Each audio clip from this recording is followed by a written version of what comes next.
Sur les réseaux sociaux, il se balade aux quatre coins du monde. Du coup, lorsqu'on a su qu'il faisait un passage éclair au Salon du Livre de Boulogne, on est parti à la recherche d'Edgar. Edgar ? Edgar, c'est qui? On va le trouver. C'est qu'il y en a du monde. Edgar ? Ah non, ça c'est Julotte. Pardon.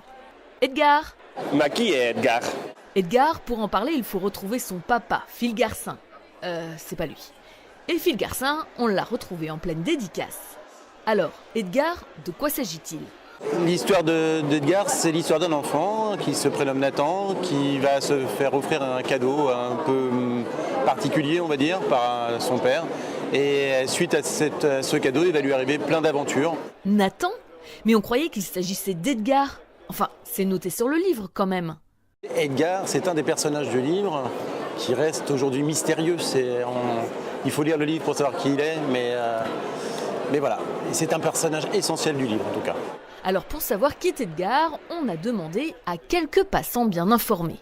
Ce que j'ai aimé, c'est un peu le suspense. On ne sait pas jusqu'à la fin ce qui va se passer. C'est rempli d'aventures, c'est rempli de suspense, c'est rempli d'amour.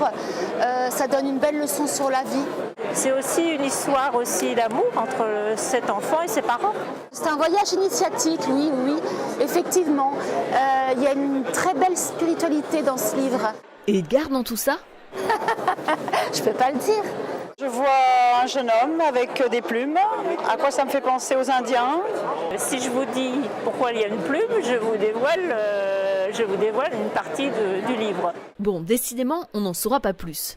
Sauf que l'aventure du petit Nathan est basée sur l'expérience de son auteur. C'est tout à fait une histoire vraie. C'est une histoire qui est vraiment construite au travers de toutes les expériences que j'ai pu vivre, moi.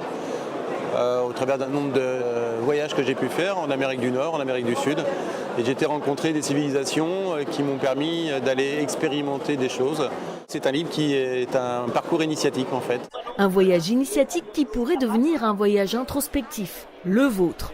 Edgar est à découvrir sur 310 pages aux éditions Edilivre.